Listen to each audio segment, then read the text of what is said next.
کو قاتل جان کر تو زہر کیوں نہیں کھاتا؟ جب وہ کریم ہے تیرے گناہ پہ تجھے بخشے گا تو وہ قاتل بھی تو ہے، زہر کھانے پہ تجھے زندگی بھی دے سکتا ہے، لیکن تم نے اللہ کو کریم جان کر کے گناہ تو کیا، اللہ کو قاتل جان کر کے تم نے کبھی زہر نہیں کھایا۔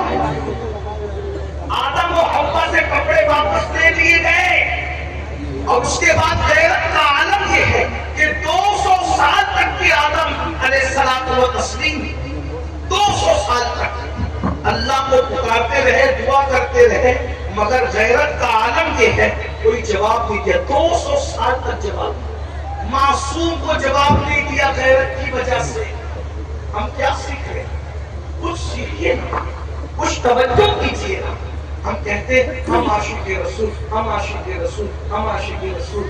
سرکار فاروق اعظم رضی اللہ تعالیٰ عنہ فرماتے ہیں کہ تم چھوٹے سے چھوٹا گناہ کرو، کچھ بھی کرو، مجھے تو بس اتنا سمجھتا ہے کہ کتنا ہی چھوٹا گناہ کر لو، کوئی گناہ کرو اس سے رسول اللہ کا دل دکھتا ہے، گناہ کوئی کرو اس سے رسول اللہ کا دل دکھتا ہے۔ اب آپ سے پوچھتا ہوں میرے بھائیوں، جو ماں کا دل دکھائے، مرتے وقت تو اس کی زبان پہ کلمہ نہیں آتا، جو ایک دن میں سینکڑوں مرتبہ اپنے نبی کا دل دکھائے، اس کی زبان پہ مرتے وقت تو کلمہ کیسے آ سکتا ہے؟ ایک روایت پڑھتا ہوں اور اپنی بات ختم کرتا ہوں۔ اب اس روایت کو میں کچھ شرح کے ساتھ پڑھوں گا، بطور مفہوم پڑھوں گا، لیکن اب ذرا غور کیجیے گا۔ اللہ سے محبت کا دعویٰ ہے، رسول اللہ سے محبت کا دعویٰ ہے۔ کبھی ہم نے رسول اللہ کے دل کا خیال کیا، کبھی ہم نے اپنے آقا کے دل کا خیال کیا؟ فاروق اعظم کے اس قول پر ہم نے کبھی توجہ کی کہ جب میں حجام کی کرسی پر بیٹھ کر داڑھی مڈاتا ہوگا تو وہ چہرے پہ وسترا بعد میں چلتا ہوگا، پہلے وہ رسول اللہ کے دل کو تکلیف پہنچاتا ہوگا۔ اگر میں کسی عورت کو پاک کی نظر سے دیکھتا ہوں تو اللہ اکبر، اس عورت کے چہرے پر نظر ڈالنا، اللہ اکبر، یہ رسول اللہ کو قبر شریف کے اندر کی طرف بے چین کرتا ہوگا۔ یاد رکھنا مسلمانوں، ہم کسی مر کر مٹی میں مل جانے والے نبی کا کلمہ نہیں پڑھتے، ہم اس نبی کا کلمہ پڑھتے ہیں جو زندہ ہے اور اس کے صدقے کائنات زندہ ہے۔ تو زندہ ہے اللہ، تو زندہ ہے اللہ۔ میری چشم عادت سے چھپ جانے والے انبیاء کو بھی اجل آنی ہے، مگر ایسی کہ فقط آنی ہے، پھر وہی موت کے بعد ان کی حیات مثل ثابت وہی جسمانی ہے، اس کی ازواج کو جائے جانے گا، اس کا ترکہ بٹے گا فانی ہے۔ ہمارا نبی زندہ ہے، زندہ ہے، زندہ ہے، اس لیے کہ ایسا زندہ نبی اللہ اکبر جس کو اللہ نے روح کائنات بنایا ہو۔ ارے جب میری روح نہیں بن سکتی تو کائنات کی روح کیسے بن سکتی ہے؟ جان ہے وہ جوان کی، جان ہے تو جوان ہے۔ اللہ اکبر، جس کو بنتا ہے روح نہیں بنتی۔ مصطفیٰ جان رحمت روح کائنات ہے، اور کائنات میں عرش بھی ہے، کائنات میں کرسی بھی ہے، کائنات میں سمندر بھی ہے، کائنات میں دریا بھی ہے، کائنات میں آسمان بھی ہے۔ جو عرش کی روح ہے، جو کرسی کی روح ہے، جو سمندر کی روح ہے، جو دریاؤں کی روح ہے، جو فرشتوں کی روحوں کی روح ہے، اللہ اکبر، وہ روح کائنات ہے، وہ روح عالمیات ہے، وہ روح عالم ہے۔ امام کہتے ہیں وہ جو نہ تھے تو کچھ نہ تھا، وہ جو نہ ہو تو کچھ نہ ہو، جان ہے وہ جہان کی، جان ہے تو جہان۔ نعرہ تکبیر، نعرہ رسالت، مسلک اعلیٰ حضرت، علماء اہل سنت، اصلاح معاشرہ کو ہم کسی مر کر مٹی میں مل جانے والے کا کلمہ نہیں پڑھتے، ہم تو اس کا کلمہ پڑھتے ہیں جس کے قدموں پہ جان دے دی جائے اور شہید ہو جایا جائے۔ اور ان شہیدوں کے لیے قرآن کہتا ہے وَلَا تَقُولُوا لِمَنْ يُقْتَلُ فِي سَبِيلِ اللَّهِ أَمْوَاتٌ بَلْ أَحْيَاءٌ وَلَكِنْ لَا تَشْعُرُونَ۔ جو اللہ کی راہ میں مارے جائیں انہیں مردہ مت کہو، وہ زندہ ہے، تمہیں شعور نہیں۔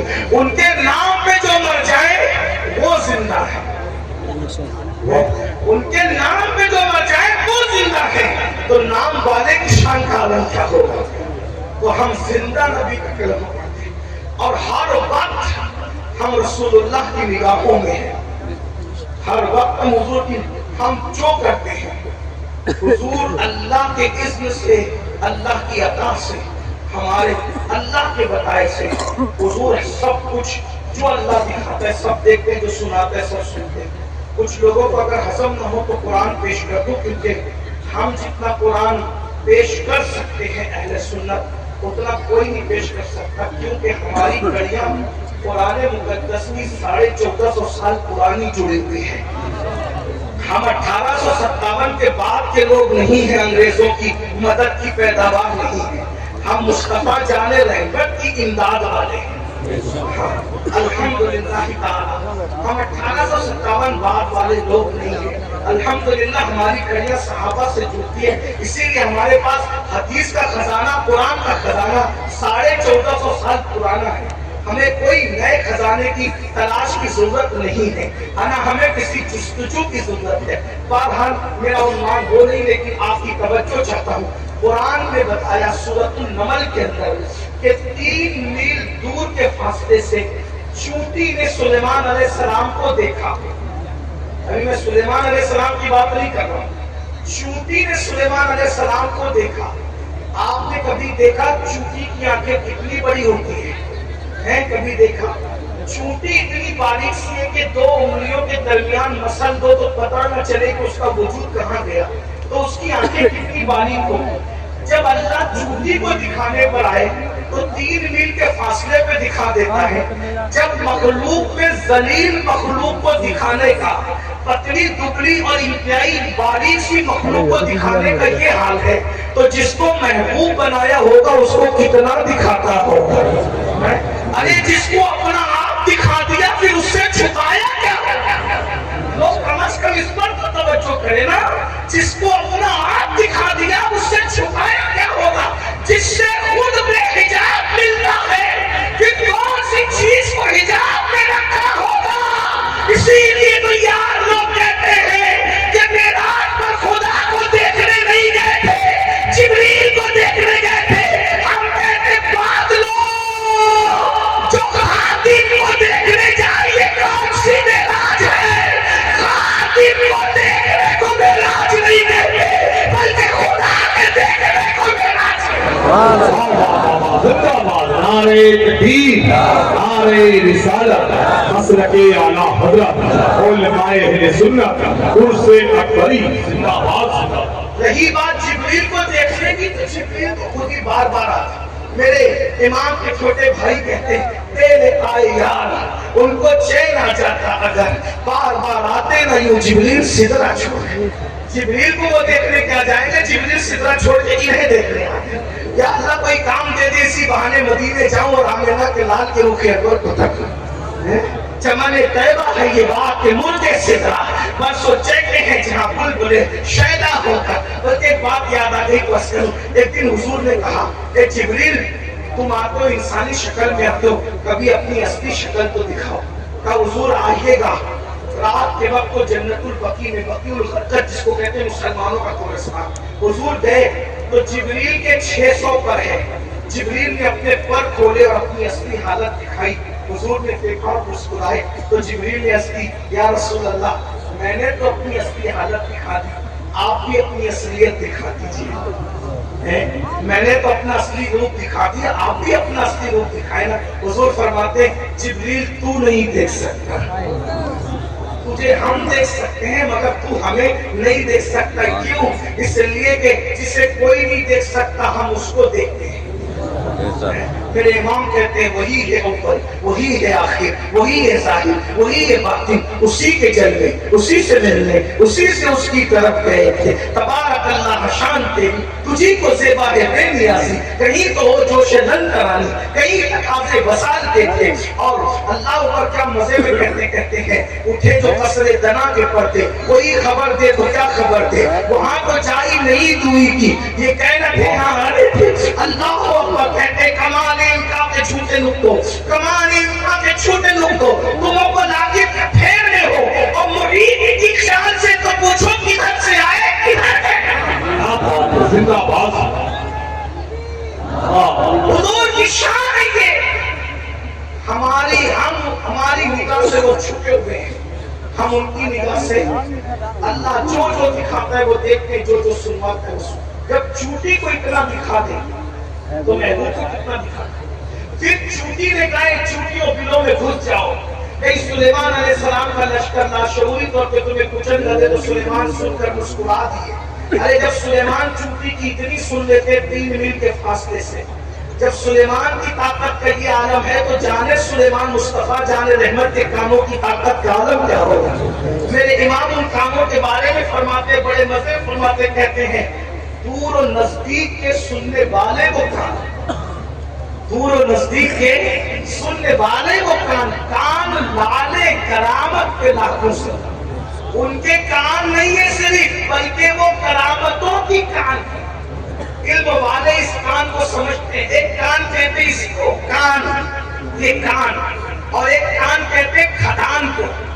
کھدان کے اندر وہ بہت سارا، جس کی کھدان ہوتی، کان ہوتی، سونے کی کھدان ہے بے حساب سونا ہوگا، ہیرے کی کھدان ہے بے حساب ہیرا ہوگا، موتی کی کھدان ہے بے حساب موتی ہوگی، نمک کی کھدان ہے بے حساب نمک ہوگا، کوئلے کی کھدان ہے بے حساب کوئلہ ہوگا۔ کہتے رسول اللہ نے وہ صرف کان نہیں ہے بلکہ وہ کرامتوں کی کان ہے۔ اتنی کرامتوں کا ظہور ہوتا ہے ان کانوں سے کہ انسان گنتے گنتے تھک جائے۔ بہرحال تو میں جو روایت پڑھ رہا تھا اس پر آپ کی توجہ ہے کیا؟ کوئی گناہ حضور کا دل، اس پر روایت پڑھ رہا ہوں، اس کو کتاب التوابین میں لکھا گیا ہے، میں بطور مفہوم پڑھ رہا ہوں۔ ایک جوان تھے، ان کا نام ثعلبہ ابن عبد الرحمن تھا، ثعلبہ ابن عبد الرحمن۔ کتاب التوابین سے آپ کی خدمت میں مفہوم کے طور پہ پیش کرتا ہوں۔ ثعلبہ ابن عبد الرحمن جوان تھے، نئے نئے مسلمان ہوئے تھے، تربیت کے مراحل سے گزر گئے تھے کہ ایسے میں اللہ کے رسول علیہ السلام نے ان کو اپنی خدمت پر مقرر کر رکھا تھا۔ حضور ان کو کوئی نہ کوئی کام دیتے رہتے تھے، گھوڑوں کو چارہ دینا، نہلانا، بکریوں کو چارہ دینا، کسی کو بلانے کے لیے بھیج دینا، یہ کام، یہ کام، وہ کام، وہ کام۔ ایک دن کسی کو بلانے کے لیے ثعلبہ کو بھیجا، ثعلبہ جاؤ فلاں کو بلا کر۔ وہ گئے اور جانے کے بعد ایک عورت پر ایسی حالت میں ان کی نظر پڑ، وہ حالت پر عام طور پہ عورت پہ نظر نہیں ڈالی جا سکتی۔ اس کو حالت کون سی تھی میں اس کا ذکر نہیں کرنا چاہتا، بلکہ بس اتنا کہ آپ کو بات سمجھ میں جائے۔ یعنی ایک ایسی عورت ایسی حالت میں تھی کہ اس پر نظر نہیں ڈالی جا سکتی، انہوں نے ڈالا، پڑ گئی۔ اور آپ جانتے ہیں کہ اگر اچانک نظر پڑ جائے تو حضور علیہ السلام کی حدیث ہے، آپ نے مولائے کائنات سے فرمایا کہ علی اگر تیری پہلی نظر عورت پر پڑے تو یہ معاف ہے، اور دوسری ڈالی جائے تو یہ گناہ ہے۔ پہلی نظر پڑے تو یہ تو عبادت ہے، تو نیک نظر پڑ گئی ایسی حالت میں کہ اس حالت پر عورت پر نظر نہیں پڑنی چاہیے تھی، اس حالت میں عورت پر نظر پڑ گئی، فوراً نظر پھینکی، بہت دھیان سے فوراً نظر پھینکی، اور جیسی نظر پھیری تو غیرت عشق نے انگڑائی، اور جب غیرت عشق نے انگڑائی لی تو دل میں خیال آیا، ثعلبہ تو نے کیا کر دیا؟ تو نے عورت پر ایسی حالت میں نظر ڈالی اور تو نے یہ گناہ کر دیا، حالانکہ وہ گناہ نہیں تھا، نہ گناہ ہو سکتا، پڑ گئی تھی، پھیر لیا تھا، مگر غیرت عشق کا انداز میں۔ ثعلبہ تو نے عورت پر اس حالت میں نظر ڈال دی جن آنکھوں سے تو رسول اللہ کا دیدار کرتا ہے، آقا کے رخ انور کی زیارت کرتا ہے، حضور کے رخ بدوحا کو دیکھتا ہے، ان آنکھوں سے تو نے کسی عورت پر نظر ڈال دی۔ فوراً آسمان کی طرف نظر اٹھائی، روتے روتے اللہ سے عرض کی، میرے اللہ یہ مجھ سے کیا ہو گیا، کاش میں آج سے پہلے مر جاتا، میری روح نکل جاتی، مولا اگر تو مجھے معاف کر دے تو تیرا کرم ہے، اور اگر معافی نہیں ہو سکتی تو جو سزا چاہے دے دی جائے، لیکن میری ایک عرضی ہے کہ مولا میرے اس گناہ کی خبر، توجہ، غیرت عشق، انداز عشق، عرض کرتے میرے اس گناہ کی خبر، وہ گناہ نہیں تھا، اپنے تئی سوچ رہے تھے، میرے اس گناہ کی خبر میرے محبوب کو مت ہونے دینا، اگر محبوب کو اس گناہ کی خبر ہو گئی تو ان کا دل ٹوٹ جائے گا، میں بڑے سے بڑا نقصان اٹھا سکتا ہوں، بڑے سے بڑی تکلیف اٹھا سکتا ہوں، لیکن میرے محبوب کا دل نہیں دکھا سکتا۔ میرے اللہ میری اس فعل کی خبر، میرے گناہ کی خبر میرے محبوب کو مت پہنچنے دینا۔ مولا ان کا دل دکھے گا، ان کا دل دکھے گا۔ میں ساری تکلیفیں برداشت، ساری مصیبتیں اٹھا لوں، محبوب کا دل نہیں دکھا سکتا۔ اور پتہ ہے وہ جوان، اس کے غیرت عشق نے جب اس کو کچوکے دیے تو وہ جوان واپس پلٹ کر رسول اللہ کی بارگاہ میں جانے کی بجائے وہ جوان ایک جنگل کی راہ لیتا ہے، جنگل چلا جاتا ہے۔ اور اللہ اکبر، دیکھو یہ ہے اللہ والے، یہ ہے عشق والے، یہ ہے غیرت والے، یہ ہے محبت والے، یہ ہے حضور علیہ الصلوۃ والتسلیم سے اپنے دلوں کا رشتہ استوار کرنے والے، حضور علیہ السلام کے حقوق کو ادا کرنے والے۔ ہم لوگ تو عشق کے دعوے دار ہیں، عشق کا نعرہ لگاتے ہیں، صرف نعروں کی حد تک ہم محدود ہیں۔ بس میرے بھائی ذرا کچھ سیکھ تو نہیں عشق والوں سے۔ گھر نہیں آئے واپس، رسول اللہ کی بارگاہ میں نہیں گئے، کسی اور کے پاس نہیں گئے، بلکہ کہاں چلے گئے؟ سیدھا واپس گئے جنگل میں۔ اور ایک دن، دو دن، ایک ہفتہ، دو ہفتہ، 40 دن تک ابن عبدالرحمن نے اپنا وقت غار میں گزارا۔ رات کو چیختے ہیں، چلاتے ہیں، اے اللہ مجھے بخش دے، مجھے معاف کر دے، میرے گناہ کی خبر میرے محبوب کو مت ہونے دینا۔ یہ مجھ سے کیا ہو گیا، یہ مجھ سے کیا ہو گیا؟ 40 دن بیتے، اللہ کے رسول علیہ السلام کو جبریل امین نے بتایا، یا رسول اللہ آپ کا وہ جو جوان خادم ہے، وہ جس کے بارے میں آپ پوچھتے وہ کہاں گیا، کہاں گیا؟ آقا وہ جو آئے مومنوں کے آقا وہ وہاں چلا گیا ہے ایک جنگل کے اندر۔ میرے آقا نے فاروق اعظم کو بلایا، سلمان فارسی کو بلایا اور بلا کر کے کہا جاؤ اور جا کر فلاں جنگل میں فلاں غار کے اندر وہ جوان ہے اس کو لے کر کے آؤ۔ اللہ اکبر، جب وہاں پہنچے تو کیا دیکھا؟ ایک چرواہا بکریاں چرا رہا ہے۔ اس چرواہے کے پاس پہنچے اور پہنچنے کے بعد کہا اے چرواہے کیا تو نے ثعلبہ ابن عبدالرحمن ہمارے ساتھی کو دیکھا؟ اس نے کہا وہ کون ہے میں تو نہیں جانتا، البتہ ایک بندہ ہے جس سے کوئی گناہ ہو گیا ہے اور اس کا حال یہ ہے وہ اپنا گناہ اپنے محبوب سے چھپانا چاہتا ہے۔ جب رات تاریک ہو جاتی ہے تو وہ جنگل میں نکلتا ہے اور جنگل کا سناٹا اس کی آواز کی وجہ سے ٹوٹ جاتا ہے اور پورا جنگل اس کے رونے سے گونجنے لگتا ہے۔ وہ کہتا ہے مولا مجھے معاف کر دے، مجھ سے کیا ہو گیا؟ مولا میرے گناہ کی خبر میرے محبوب کو مت ہونے دینا۔ میں ہر دکھ اٹھا سکتا ہوں، ہر صدمہ اٹھا سکتا ہوں، لیکن میرے محبوب کا دل دکھ جائے میں اس تکلیف کو برداشت نہیں کر سکتا۔ فاروق اعظم نے کہا سلمان ابن عبدالرحمن مل گیا۔ چرواہے سے کہا کہاں ہے وہ؟ کہا مجھے نہیں پتا کہاں ہے، رات کا انتظار کرو، جب رات ہوگی تو وہ آئے گا۔ اور جب رات ہوئی دونوں انتظار کرنے لگے اور پھر اس کے بعد اچانک جنگل کا سناٹا کسی کی آواز کی چیخ سے کیوں ٹوٹتا ہے؟ میرے اللہ اے رحمان و رحیم مجھے معاف کر دے، مجھے بخش دے، اور اگر بخشش نہیں تو مولا تو جو چاہے فیصلہ کر، لیکن میرے گناہ کی خبر میرے محبوب کو مت ہونے دینا۔ ان کا دل ٹوٹے گا، ان کے دل کو تکلیف ہوگی، میں اس کو برداشت نہیں کر سکتا۔ اللہ اکبر، رونگٹے کھڑے ہو گئے، فاروق اعظم کی آنکھوں میں آنسو آ گئے، سلمان فارسی رونے لگے اور دونوں گئے۔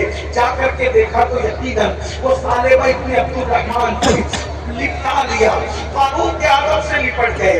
ابن عبدالرحمن کیا حال کر رکھا ہے، چلو چلو تمہیں حضور بلا رہے ہیں، چلو آقا بلا رہے ہیں۔ اللہ اکبر، جیسے ہی فاروق اعظم نے کہا چلو تمہیں آقا بلا رہے ہیں، ابن عبدالرحمن کہتے ہیں کیا میرے گناہ کی خبر میرے آقا کو نہیں ہو گئی، میرے سرکار کو میرے گناہ کی خبر نہیں ہوگی؟ اللہ اکبر، کتنا سننا تھا۔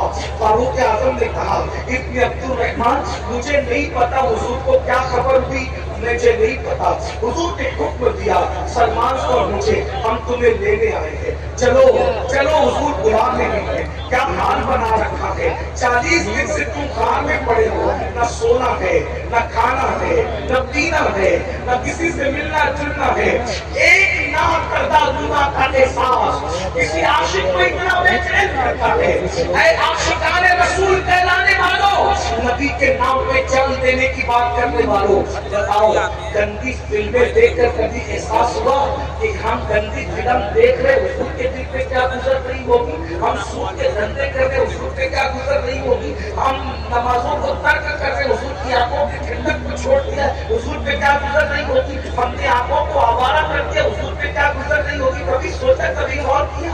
اللہ اکبر, مجھے بتاؤ تو صحیح. بلکہ میں ایک بات کہتا ہوں, کبھی گناہ کرنے کو دل چاہے تو سوچ لینا, طائف کی وادیوں کے پتھر نبی کے جسم کو زخمی کرتے تھے اور ہمارے گناہوں کے لشکر نبی کے دل کو زخمی کرتے تھے. بتاؤ, ہمیں پالے بڑے ظالم تھے یا ہم بڑے ظالم ہیں؟ دشمن تو ہوتا ہی ہے تکلیف پہنچانے کے لیے, کیا عاشق بھی تکلیف پہنچاتے ہیں؟ گناہ کرنے سے پہلے احساس گناہ کر دیا ہوگا. جس رسول نے اپنی امت سے اتنا پیار کیا, آج وہ امت رسول اللہ کو فراموش کر دی. یہ میری مائیں اور بہنیں موجود ہیں, اگر میں ان سے پوچھتا ہوں میری بہنوں, جب تم اذان کے وقت بھی سیریل کی آواز بند نہیں کرتی ہوگی تو اس وقت رسول اللہ ڈیوٹی پہ کیا گزرتی ہے؟ جب تم بیوٹی پارلروں میں جا کر کے اپنے چہرے پر نامحرم کے ہاتھوں سے چاہے وہ میک اپ کرواتی ہوگی تو حضور کے دل پہ کیا گزرتی ہوگی؟ ارے جس مذہب نے عورت کو مسجد جانے کی اجازت نہیں دی, اس مذہب کی عورتیں بیوٹی پارلر تک کیسے جا سکتی ہے؟ جس مذہب نے باپ کی قبر پر جانے کی عورت کو اجازت نہیں دی پردے کی وجہ سے, وہ عورتیں ولیمے میں بے پردہ کیسے جا سکتی ہے؟ اپنے مالوں کو کھلا کر کے ولیموں میں کیسے جا سکتی ہے؟ اور اے مسلمانوں, تمہیں بھی غیرت نہیں آتی؟ تمہاری بیٹیاں, بیٹیاں, بہنیں بے پردہ ولیموں میں سب کے سامنے کھڑی ہے, تمہیں غیرت نہیں آئی؟ آج کہتے ہو ہماری دعا قبول نہیں ہوتی, کیوں نہیں ہوتی؟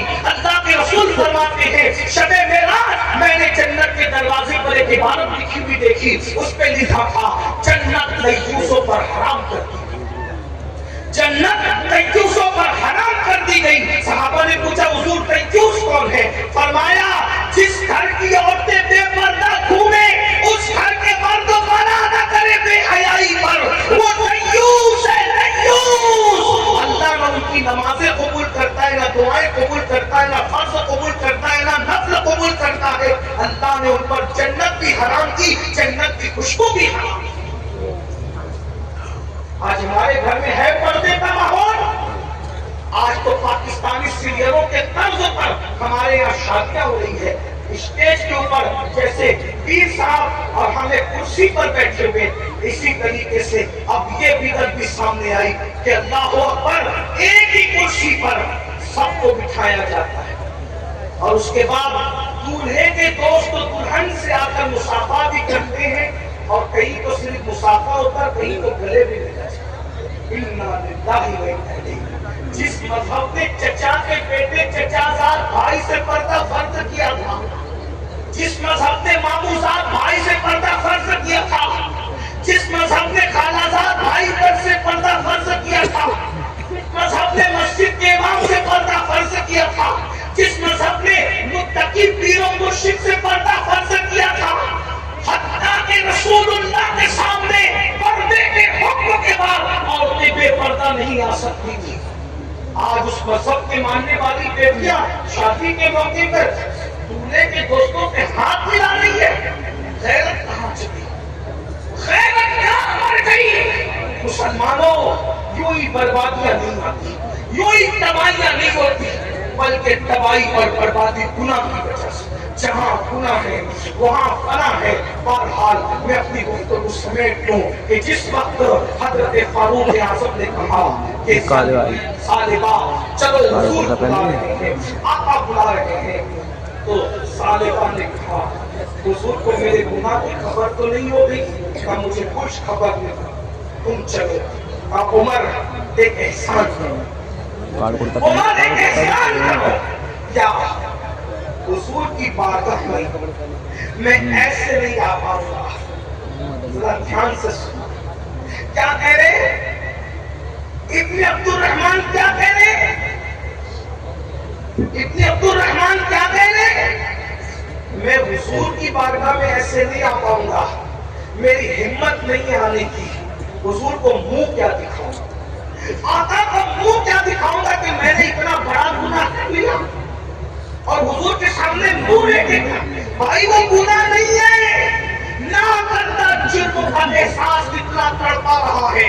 مسلمانوں، جب ہمارے یہاں جلسوں میں تقریر کرنے والے مقرر صاحب کہتے قبر میں حضور کا دیدار ہوگا، تو ہماری پبلک نعرہ لگانا بھی چاہیے، کہتے ہیں ہم قبر میں حضور کو دیکھیں گے۔ کبھی یہ احساس ہوا یہ کالا منہ لے کر جس نے پاپ ہی پاپ کیے ہیں، جس نے سینکڑوں مرتبہ داڑھی ملا کر کے گٹروں میں پھینکوائی ہے، جس نے ان آنکھوں سے عورتوں کو گندی فلموں کو بار بار دیکھا ہے، ان ناپاک اور گندی آنکھوں سے وہ جلوے جہاں والا کیسے دیکھ سکیں گے؟ کہیں ایسا تو نہیں ہوگا، کہیں ایسا تو نہیں ہوگا کہ قبر میں وہ آئے اور آنے کے بعد انہوں نے ہمیں دیکھا نور القادری ہے، اور اللہ نہ کرے اللہ کسی دشمن کو بھی وہ وقت نہ دکھائے، حالات نہ دکھائے کہ چہرہ پھیر کر کہے اور جھوٹے وہ عشق مجھ سے کرتا تھا اور بال ہیرو کی طرح رکھتا، عشق مجھ سے کرتا تھا کپڑے ہیرو کی طرح پہنتا، عشق کا دعویٰ مجھ سے کرتا تھا گندی فلمیں دیکھتا تھا۔ اگر اللہ نہ کرے منہ پھیر لے اور منہ پھیر کر کے قبر سے چلے جائیں، سوچو کون بچے؟ کس کو دعائی دو گے؟ کس کو مدد کے لیے پکارو؟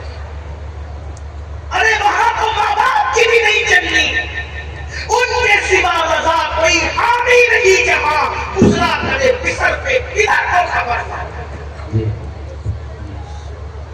سستے میں عاشق رسول بننے والوں، عشق مصطفیٰ اتنی سستی چیز نہیں ہے۔ ارے جب لیلا کا عاشق بننا سستا نہ ہوا تو محبوب خدا کا عاشق بننا اتنا سستا ہے کہ نام خان کو 10 روپے کی نوٹ دے کر کے ہمارا نام عاشقوں کی فہرست میں آئے گا۔ نام خانوں کو قیمتی سے قیمتی تحفے دو، لیکن اتنا یاد رکھنا نعت سننا، تقریر سننا، صلاۃ و سلام پڑھنا علامت عشق تو ہے، حقیقت عشق نہیں ہے۔ جلوس میں شرکت کرنا میلاد النبی کے علامت عشق تو ہے، حقیقت عشق نہیں ہے۔ حقیقت کیا ہے؟ میدان عمل اگر عشق اتنا آسان ہوتا تو امیر حمزہ کا کلیجہ نہ چبایا جاتا، چچا کا کلیجہ عشق کے میدان میں چبایا جا رہا ہے۔ عشق اتنا آسان ہوتا 18 سال کے کلیل بیٹے علی اکبر کا جنازہ 56 سال کا باپ نہ اٹھاتا، 6 مہینے کے ننھے کے حلق میں جو تیر گھسا تھا اور باپ کے بازوؤں کو چیر رہا تھا، اتنا آسان۔ امام حسین کو اتنی آزمائش سے گزارا جاتا ہے منزل عشق میں، اور ہمیں چند ناروں پر عاشق بننے کی جو ہے وہ سند مل جائے، اتنا آسان نہیں۔ مشکل بھی نہیں ہے لیکن اتنا آسان نہیں جتنا تم نے سمجھ لیا۔ اگر واقعی کسی سے عشق کیا ہوتا تو پتہ چلتا جب اپنے جیسے سے عشق آسان نہیں، تو جو اپنے جیسا نہیں، جو کہے کہ تم مسری میں تمہاری طرح ہوں، تم میں کون میری طرح، جو ہماری مثل ہے اس سے عشق آسان نہیں، تو جو ہماری مثل نہیں ہے اس سے عشق آسان کیسے ہو؟ اور جس کو عشق ہو جائے، واقعی ہو جائے، پھر اس کی طرح بھی کوئی نہیں ہوتا، وہ اتنا بے مثال ہوتا ہے کہ پھر وہ کعبے کی چھت پہ نظر آتا ہے اور تلووں کے نیچے کعبے کی چھت نظر آتا ہے۔ عشق وہ منزل ہے، وہ منزل ہے عشق۔ تو بہرحال طالبہ ابن عبد الرحمن نے کہا کہ میں ایسے نہیں آ سکوں گا، حضور کا سامنا نہیں کر سکوں، مجھے لے کے چلو، بلایا میں حضور کے ضرور آؤں گا لیکن ایسے نہیں ہے۔ جب حضور نماز کی حالت میں ہوں گے